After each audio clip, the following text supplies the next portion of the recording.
mendalam menyelimuti sebuah keluarga di Sukabumi, Jawa Barat. Seorang balita bernama Raya meninggal dunia akibat infeksi cacing gelam. Peristiwa ini tidak hanya mengejutkan pihak keluarga, tapi juga membuat masyarakat sekitar merasa prihatin. Keluarga berharap kasus serupa tidak kembali terulang.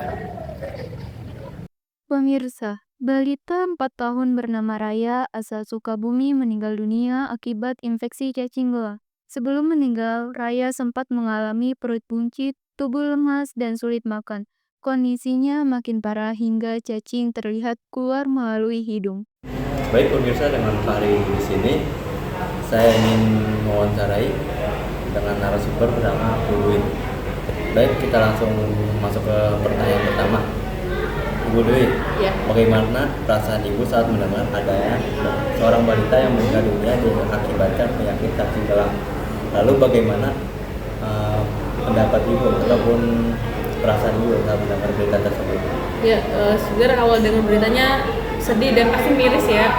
Sedih banget, shock. Apalagi anak sekecil itu dia nggak paham dan dia nggak tahu ada apa di tubuhnya sampai akhirnya meninggal dunia ya. Dan itu shock banget sih, kaget. Pasti orang tuanya juga sedih banget. Ternyata masih ada hal seperti itu di Indonesia. Baik, kita langsung pertanyaan kedua. Apa saja langkah yang biasanya dilakukan untuk di sekolah untuk menjaga cacingan, misalnya seperti program cuci tangan ataupun menjaga pemeriksaan kesehatan? Ya, untuk di sekolah ya, di ranah sekolah, mungkin anak-anak sekarang kan udah tahu karena informasi itu bukan cuma sekedar dari guru tapi dari internet banyak. Anak-anak sekarang mungkin bisa cari-cari bagaimana pencegahan cacingan, salah satunya minum obat cacingan itu, kemudian makan makanan yang bergizi, dan kemudian jangan lupa untuk selalu cuci tangan. Dan mungkin kita butuh ada penyuluhan dari puskesmas atau rumah sakit terdekat, penyuluhan bagaimana cara cuci tangan yang baik, karena kita cuma taunya cuci tangan ya udah sekedar cuci tangan pakai sabun tapi nggak tahu langkah-langkah yang benar cuci tangan itu seperti apa. Sosialisasi juga. Iya, sosialisasi benar. Menurut Ibu sendiri apa yang sebaiknya dilakukan oleh pemerintah ataupun tenaga kesehatan maupun orang tua untuk menangani hal tersebut agar kejadian ini tidak terulang kembali? Oke, itu salah satunya sih tadi ya, sosialisasi. Mungkin rumah sakit atau puskesmas yang ada di sekitaran daerah sekolah bisa sosialisasi atau ada penyuluhan atau ada seminar tentang kesehatan.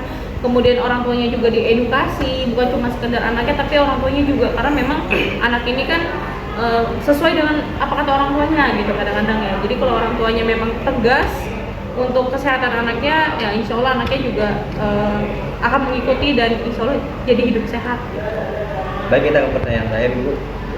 Untuk Ibu sendiri, langkah sederhana apa yang biasa Ibu lakukan di rumah untuk menjaga anak-anak Ibu untuk tidak terjangkit penyakit tersebut? Oke, langkahnya yang pasti setiap pulang dari sekolah itu nggak langsung masuk kamar, ke kamar mandi dulu, cuci kaki, cuci tangan minimal, terus kemudian langsung ganti baju. Kalau misalnya memang capek mau rebahan, diusahakan untuk ganti baju dan jangan dibiasakan tas itu ditaruh di atas kasur karena kita nggak tahu tas kita itu bersih atau kotor.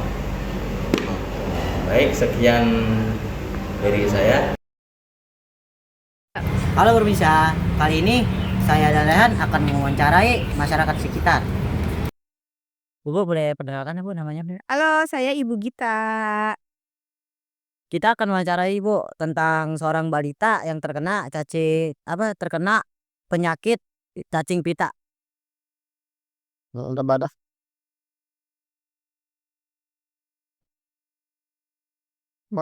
Ibu ketika mendekati dapat seorang balita bernama Nala di Sukabumi meninggal dunia akibat lakukan Bapak Ibu katakan apakah peristiwa ini membuat Bapak Ibu khawatir dengan kondisi kesehatan anak-anak di lingkungan kita?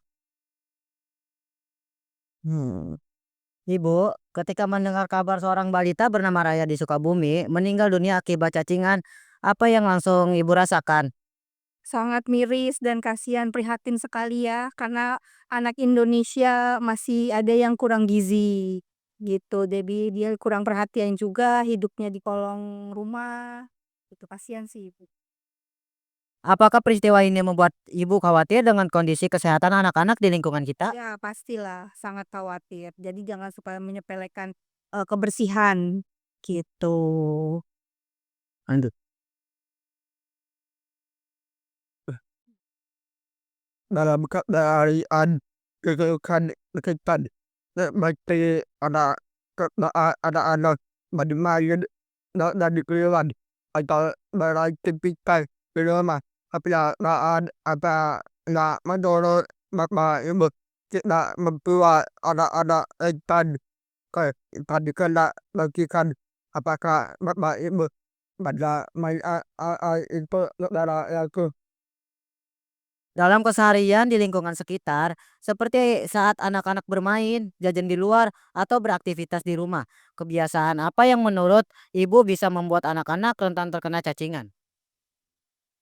Jajan sembarangan juga ya makan, terus mainnya kotor-kotoran seperti itu. Terus ya itulah karena sering nggak pakai sendal, terus juga bisa gitu. Apakah ibu pernah melihat hal-hal itu secara langsung? Sejauh ini sih ibu belum ya. Di lingkungan ibu masih semuanya menjaga kebersihan. Lanjut. Apakah keesokan tempat tinggal bapak ibu pada ada program kesehatan dari pemerintah misalnya pemberian obat bagi mata atau penyuluhan sekolah dan mengatur kalau ada bagaimana masyarakat kalau belum ada apa harapan bapak ibu. Apakah di lingkungan tempat tinggal ibu pernah ada program kesehatan dari pemerintah, misalnya kayak pemberian obat cacing massal atau penyuluhan di sekolah ataupun posyandu? Pastinya sudah ada pastinya. Sudah apa? Kalau ada, bagaimana respon masyarakat? Ya sangat merespon dengan baik ya. Karena ada pemberian obat cacing secara gratis dari pemerintah di setiap posyandu-posyandu yang ada di sekitar rumah. Kalau belum ada, apa harapan ibu? Ya semoga semuanya merata. Jadi semuanya bisa tersalurkan semua untuk pemberian obat cacing gratis itu. Gitu. Dan kelasan apa dan wanita harapan bapak ibu untuk masyarakat dan pemerintah akan beristiwa kasih seperti yang menimpa balita raya tidak kasih kedua apa raka dengan anak yang menurut bapak ibu tidak dilakukan tidak di rumah akan anak-anak tetap dan tadi dan dari penyakit lakihan. Dan pertanyaan terakhir, apa pesan serta harapan ibu untuk masyarakat dan pemerintah agar peristiwa tragis seperti yang menimpa Balita Raya tidak lagi terulang? Ya jangan sampai ada lagi raya-raya berikutnya. Kalau bisa pemerintah atau pemimpin daerah setempat tuh lebih fokus lagi mengawasi atau melihat masyarakat sekitarnya, seperti itu. Apa langkah sederhana yang menurut ibu bisa dilakukan sejak di rumah agar anak-anak tetap sehat dan terhindar dari penyakit cacingan? Pertama, memberikan makanan yang bergizi, 4 sehat 5 sempurna, terus menjaga lingkungan rumah juga agar tetap bersih dan tidak membuang sampah sembarangan. Oke, makasih ibu. Wawancara. Sekian dari kami wawancara hari ini. Baik pemirsa, kali ini kami sudah bersama dengan guru SMA Negeri 6 Tambun Selatan yaitu Bu Kiki yang sedang mendengarkan berita tentang Balita Raya. Baik Ibu, bagaimana kabarnya Ibu? Alhamdulillah baik kabarnya. Oke Ibu, mari kita lanjutkan pertanyaannya. Ibu, ketika mendengar kabar seorang Balita bernama Raya meninggal akibat infeksi cacing gelang, apa yang langsung terlintas di benak? Dan bagaimana perasaan Ibu melihat kenyataan bahwa penyakit yang sering dianggap sepele ternyata bisa berakibat fatal? Ya kalau dilihat sih sedih ya pastinya. Ibarat kata kan itu hanyalah hal sepele ya karena cacing pun bisa meninggal. Cuma balik lagi, tergantung dengan orang tuanya dulu nih ya. Anak kena cacing itu kan bukan berdasarkan hanya ketika main pasir langsung kena cacing kan, pasti kan bisa aja dari makanan atau dari lingkungan sekitarnya di rumahnya, even dia bersih kah atau jorok kah, mungkin kan bisa aja tuh kuman-kuman pada nempel, akhirnya terjangkit penyakit cacing ya, kalau nggak salah ya, cacing. Nah mungkin bisa bisa ke sananya, ya mungkin ya sedih sih pastinya, apalagi kehilangan anak itu kan mungkin ada yang saat nunggunya lama atau yang cepat, kurang lebihnya gitu sih. Baik, lanjut ke pertanyaan kedua. Apa langkah konkret yang biasanya dilakukan di sekolah, seperti program cuci tangan bersama, pemeriksaan kesehatan, atau kerjasama dengan puskesmas, untuk mencegah penyakit cacingan pada mahasiswa? Oke, untuk program sekolah sih mungkin lebih yang pertama sosialisasi dulu kali ya, dari Poskes atau dari Kemenkes terkait dengan cacing, apa namanya, cacing apa sih? Cacing cacing pita ya? Ya, kita kita yang awam umum aja kan hanya tahu cacing doang nih. Nah, bentuk cacing pun kita yang tahu cuma kayak kecil gitu kan dari tanah. Kita nggak tahu nih bentuk cacing pitanya dari apa. Mungkin yang pertama better sosialisasi dulu dari Puskes terkait dengan cacing pita itu apa, jenisnya seperti apa. Terus habis itu apa namanya, mungkin bisa di apa namanya sih, eh apa namanya, selain itu ada event juga maksudnya terkait dengan gerakan cuci tangan bersih, mungkin sebelum berangkat sekolah atau sesudah sampai sekolah, siswa wajib untuk, cuci tangan dulu nih, terus nanti habis makan juga cuci tangan. Nah, karena kita nggak tahu namanya kuman di sekolah pun pasti ada, walaupun ibarat kata, "Oh meja udah bersih nih, kita pakai tisu basah." Kan kita nggak tahu nih kuman masih nempel atau enggak, kayak gitu sih. Lebih better ya mungkin disosialisasi dulu sama Poskes dan Kemenkes, karena kita kan masih awam banget soal itu, gitu sih. Ibu. Baik, pertanyaan ketiga. Jika melihat kejadian tragedis ini, apa yang Ibu harapkan ke depannya, baik dari pemerintah, tenaga kesehatan, maupun dari orang tua, agar kasus berupa tidak lagi menimpa anak-anak di sekitar kita? Oke, kalau harapan saya sih, ya mungkin dari pemerintah itu sendiri lebih aware ya, maksudnya lebih ngasih tahu ke masyarakat terkait dengan cacing pita itu bagaimana. Terus karena kan sekarang apalagi kalau misalnya kita sakit aja kan harus pakai BPJS ya. Nah, dari BPJS itu bisa nggak nih menangani hal-hal sepele, walaupun penyakitnya sepele ya. Cuma kan belum tentu pihak RS mau menangani. Kadang kan ada juga misalnya cuma sekedar batuk, orang cuma, "Ah, ngapain sih, berobat pakai BPJS segala, ribet kan," kasarnya kayak gitu. Nah, dari pemerintah mungkin harus lebih di-aware-in dulu, cacing pita itu bagaimana cara mengatasinya gitu ya. Terus ke Kemenkes juga harus sosialisasi terkait dengan cacing pita gitu. Apakah bisa ditangani dengan BPJS atau tidak, seperti itu ya kurang lebihnya ya.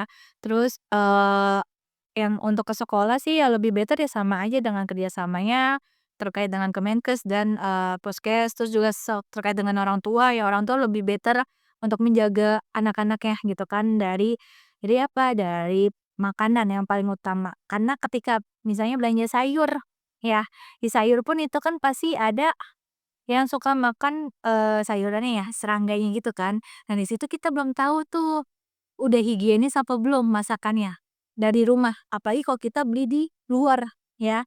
Kita belum tahu dari dapurnya itu udah higienis atau belum. Jadi lebih ke aware ke kebersihan aja sih, lebih ke teliti aja sih gitu. Oke, kita lanjut pertanyaan keempat yang terakhir. Bagaimana langkah sederhana yang biasanya ibu lakukan di rumah untuk menjaga agar anak-anak tetap sehat dan terhindar dari penyakit seperti cacingan? Oke, kalau untuk menjaga intinya, menjaga anak-anak ya, anak-anak kebetulan saya diisinya anak ya, jadinya ya mungkin lebih ke diri sendiri ya atau enggak ke keluarga ya. Mungkin yang pertama kita lihat dulu kalau misalnya kita seperti halnya kayak ketika saya beli sayur, sayurnya saya bersihin dulu gitu kan ya. Kayak kita beli buah ya dicuci dulu, kronologika kayak gitu ya. Kayak misalnya kita habis pulang, dari luar ya otomatis yang pertama kita lakukan apa? Cuci tangan, ya kan? Karena kita nggak tahu namanya polusi debu di motor kita ada nempel ya apa, kita nggak ada yang tahu. Ya lebih better ke diri kita dulu deh, diawasi intinya cuci tangan itu penting, kayak gitu. Oke, baik. Terima kasih untuk Kiki yang sudah meluangkan waktu buat kita wawancarai dan dari kami, kalian terima kasih. Halo pemirsa, saya Afrizal Sono kali ingin mewawancarai dengan masyarakat sekitar. Nah, di sini sudah bersama masyarakat sekitar. Halo Ibu, apa kabar? Baik, Apakah saya boleh memberi 4 pertanyaan? ya boleh. Ya, Bu. Langsung ke pertanyaannya ya, Bu. Ibu, ketika mendengar kabar seorang balita bernama Raya di Sukabumi meninggal dunia akibat cacingan, apa yang langsung Ibu rasakan? Ya sedih aja gitu, miris. Zaman sekarang masih ada ya anak yang kekurangan gizi buruk. Apakah peristiwa ini membuat Ibu khawatir dengan kondisi kesehatan anak-anak di lingkungan kita? Ya khawatir juga sih. Pertanyaan kedua, dalam kesehatan di lingkungan sekitar, seperti saat anak-anak bermain, jajan di luar, atau beraktivitas di rumah, kebiasaan apa yang menurut Ibu bisa membuat anak-anak rentan terkena cacingan? Eh, itu kalau habis main gitu, main tanah, kadang suka lupa cuci tangan dan langsung makan gitu. Itu yang banyak dilihat. Apakah Ibu pernah melihat hal-hal itu secara langsung? Ya sering. Dan pertanyaan ketiga, apakah di lingkungan tempat tinggal Ibu pernah ada program kesehatan dari pemerintah? Misalnya pemberian obat cacing massal atau penyuluhan di sekolah atau posyandu? Ya ada melalui posyandu. Biasanya 6 bulan sekali dikasih itu obat cacing. Dan di sekolah pun udah dapat 6 bulan sekali. Kalau ada, bagaimana respon masyarakat? Ya banyak sih yang antusias menyambut program seperti ini. Tapi ada beberapa orang juga yang kurang merespon. Kalau belum ada, apa harapan Ibu? Ya semoga diadain dari pemerintahan gitu. Dan ini soal terakhir Ibu. Apa pesan serta harapan Ibu untuk masyarakat dan pemerintah agar peristiwa tragis seperti yang menimpa balita Raya tidak terulang lagi? Ya perlunya koordinasi antara petugas kesehatan, masyarakat, agar tidak terulangi lagi hal semacam ini. Apa langkah sederhana yang menurut Ibu bisa dilakukan sejak di rumah agar anak-anak sehat dan terhindar dari penyakit cacingan? Ya diusahakan hidup sehat dan ngasih itu makanan sehat, makanan bergizi. Ya. Terima kasih ya Ibu sudah menerima wawancara dari saya. Iya sama-sama. Sekian dari wawancara saya hari ini.